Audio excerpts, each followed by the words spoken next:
दिवाली करीब है, लेकिन उत्तर प्रदेश के दो धार्मिक और व्यापारिक शहर इस बार पटाखों की रोशनी से नहीं बल्कि विस्फोटों को लेकर चर्चा में है। पहले कानपुर का मिश्री बाजार और फिर सनसनीखेज मरकजी मस्जिद के पास धमाका, और अब भगवान श्री राम की नगरी अयोध्या में हुए ब्लास्ट ने कई सवाल खड़े कर दिए।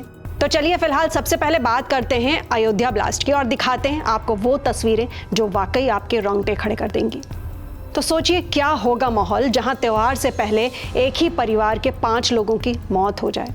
अयोध्या के पूरा कलंदर थाना क्षेत्र के पगला भारी गांव में गुरुवार देर शाम भीषण धमाके ने पूरे इलाके को दहला दिया। विस्फोट इतना जबरदस्त था कि एक मकान पूरी तरह से ध्वस्त हो गया। इस दर्दनाक हादसे में एक ही परिवार के 5 लोगों की मौत हो गई, जिनमें घर के मुखिया राम कुमार गुप्ता उर्फ पप्पू, उनके 3 मासूम बच्चे और एक अन्य व्यक्ति शामिल हैं। मलबा हटाने के दौरान राम कुमार की लापता साली का शव भी मिला।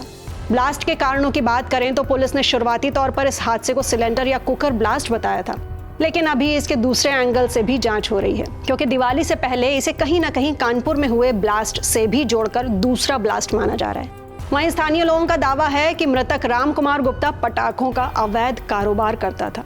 अब आपको इस बीच ऐसे ही एक पुराने हादसे के बारे में भी बताएं तो इसी पगला भारी गांव में 1 साल पहले भी ब्लास्ट हो चुका है, जिसमें राम कुमार की पत्नी, मां और एक बच्ची की मौत हुई थी। उस हादसे के बाद गांव वालों ने राम कुमार को गांव से बाहर कर दिया था। ऐसे में एक ही गांव में 2 बार ब्लास्ट। क्या आपको लगता है कि ये सिर्फ सिलेंडर ब्लास्ट है या अवैध पटाखों का कारोबार इसके लिए जिम्मेदार है?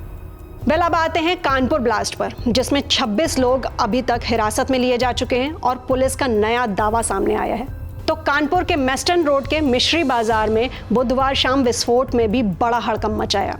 ये हड़कंप इसलिए भी मचा क्योंकि ये विस्फोट यहाँ के बेहद सेंसिटिव मरकजी मस्जिद के पास हुआ। हालांकि पुलिस ने सीसीटीवी फुटेज के आधार पर अब एक नया और बड़ा दावा किया है। उनका कहना है कि विस्फोट दुकान के बाहर खड़े स्कूटर में नहीं बल्कि गत्ते में रखे पटाखों से हुआ था। इस बीच मुख्यमंत्री योगी आदित्यनाथ के निर्देश के बाद पुलिस आयुक्त ने 5 विशेष टीम गठित की हैं। अब तक 26 लोगों को हिरासत में लिया जा चुका है, जिनमें 4 ऐसे लोग भी हैं जो पहले पुलिस पर हुए हमले की साजिश के आरोपी रह चुके हैं। पुलिस ने 4 गोदाम और 18 दुकानों को भी सील कर दिया है।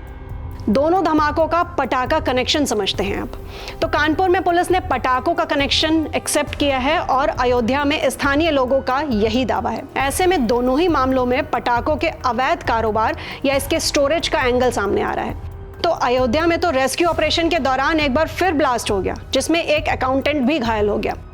ये घटना सुरक्षा प्रोटोकॉल पर गंभीर सवाल खड़े करती है।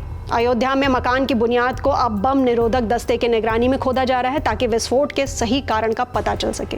फिलहाल ये चिंताजनक है कि त्योहार से पहले अवैध पटाखों का कारोबार इतनी तेजी से चल रहा है जो मासूम जिंदगियों के लिए खतरा बन रहा है। ऐसे में आपको क्या लगता है, क्या वाकई इन धमाकों के पीछे पटाखा कारोबार जिम्मेदार है या फिर कोई और बड़ा कनेक्शन आने वाले समय में सामने आने वाला है? और अगर ये अवैध पटाखों की वजह से होने वाला विस्फोट है तो इस कारोबार को रोकने के लिए सरकार को क्या सख्त कदम उठाने चाहिए? शेयर करें अपने थॉट्स हमें नीचे कमेंट सेक्शन में, और साथ ही साथ ऐसे ही इन्फॉर्मेटिव एक्सप्लेनर्स के लिए सब्सक्राइब करें आई नेक्स्ट लाइव को।